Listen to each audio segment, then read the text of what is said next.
the moment when you stop giving doesn't feel like strength. It feels like being weak or a coward, or like you did something that's forbidden because you're so not used to it. Maybe it feels like the world falls apart. But that is exactly the point where something real can begin. In one of my videos that I've uploaded on YouTube before, someone mentioned that they would like to know what the price of saying no actually can be. If you're the person that always translates the emotions of your partner and is understanding and always smooths everything over and just always makes room for the other person, that is not a relationship that seems eye to eye. It's not equal because you give always 80% and the other person gives 20%. And that's not a balanced situation. That's not a balanced partnership. Walking this path is also the only way to find out what friendship, what relationship, what situation in your life was real and what friend was there for you. I want to share a very personal story with you to make clear what you can lose if you stay in a situation that's sucking you dry, so to speak. I was in a relationship with an ongoing teacher for almost 7 years. And when I look back nowadays, I know I should have ended the relationship after 4.5 years. For me, taking the birth control pill also meant that I had a very low sex drive. That was my normal because I started taking the pill when I was 16. So there I was, and I was taken aback and I was hurt because he just had the audacity, in my opinion, to talk about our intimate problems to another person, a person that I viewed as a threat to our relationship and a person I didn't know. And he just did that. He thought, it's okay. And for me, it was absolutely not okay. And I told him that, and he did not understand. I was successful in telling myself, I'm making a fuss. This is not a big problem. He is absolutely free to do that, and I am just too sensitive for that situation. And I was so successful that the relationship carried on for 2.5 years. And petty that I was, I thought, well, he talked to his ex-girlfriend about our problems in bed, so I can talk to a friend of mine about our problems in general in that relationship. And I had a very, very long discussion with a very dear friend. And in the end, he said to me, Jen, you have to make a priority list and you have to check where your relationship is jotted down on that priority list. And that was an eye-opening moment. And I thought, well, when I look at my partner, I see that first place is his career. Second place is his personal development because he was in a crisis at that time. Getting close to 40,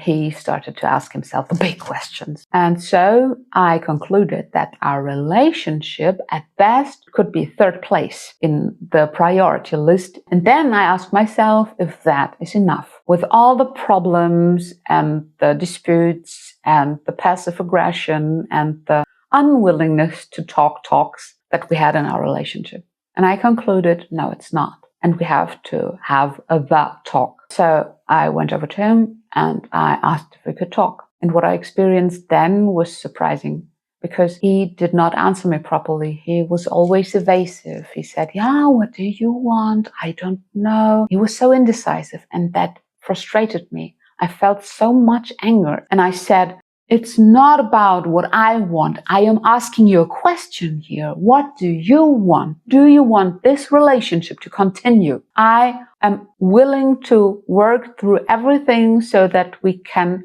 work again. And then he looked at me and said, well, if you say so, then I want that too. And then I screamed again, I don't want that answer. I want your answer. I want to see and hear what you want out of this relationship. If you cannot give me that answer, I think it's best to end this thing here. And then he snapped back, maybe you're right. And then my heart sank and I was super mega afraid. But I pushed through and said, well, okay, then let's end it here. And that was the end of a relationship that should have ended 2.5 years earlier.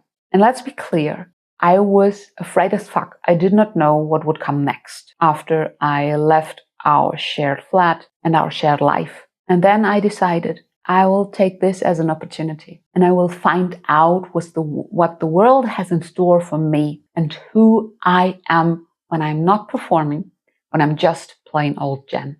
And I discovered so many things. I discovered hobbies, interests, people, a sex life. I discovered myself. I discovered the path of the witch and that I am and have always been a witch at heart and what that means to me, what being a witch means to me. And the most important thing, I got my no back in a really intense situation because that relationship truly meant something to me. It was important. I honored it. I respected the other person. I respected my partner. I respected him so much that I did not see that he did not respect me when he talked to his ex-partner about our intimacy problems. So I took myself back. And I recommend doing that absolutely 1000%. Because you have to discover who you truly are to live a fulfilled and full life.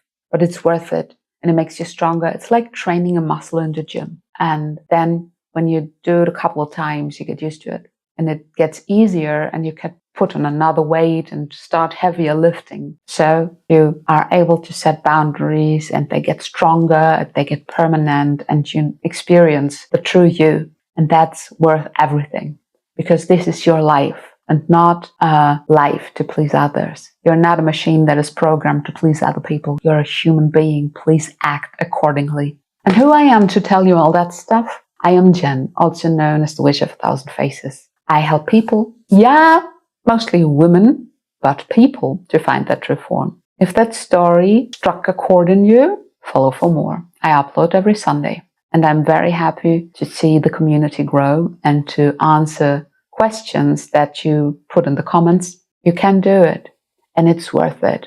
Remember, this is your life, not theirs. See you soon, people.